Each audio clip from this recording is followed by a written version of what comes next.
हा तात्कालिक तुमचा त्याचा रिझल्ट झाला. कसं होतं ना, असं एक म्हटलं जातं पुण्यात, आम्ही जेव्हा पुण्यातल्या काही मित्रांशी बोललो आमच्या, तर तिथून म्हणतात की धंगेकर जिथे पब्लिसिटी आहे ना तिथे धंगेकर आंदोलन करतात. म्हणजे तुम्हाला सांगतात, आता गौतमी पाटीलचा विषय निघाला ॲक्सिडेंटचा, दंगेकर तिथे पोहोचतात. अजून हा विषय झाला कुठला तरी, तुम्ही मागे ड्रग्सची विक्री होतो ते फर्ग्युसन रोडला, तिथे दंगेकर तिथे पोहोचतात. ज्याच्यात पब्लिसिटी आहे असं तुम्ही म्हणतात. बरं, वरतून जेव्हा पोलीस कारवाई करतात तेव्हा तुम्ही त्या कारवाईला नौटंकी म्हणतात. बघा ह्याच्यामध्ये परत एकदा मी जातो.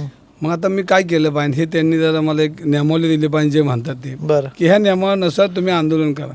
आता तुम्ही सांगा, जर पबच्या विषयात मी बोललो, अंमली पदार्थाच्या विषयात बोललो, तर दोन आपल्या लोकशाही, आपल्याकडे कोण काय बोलतो ह्यातला फरक.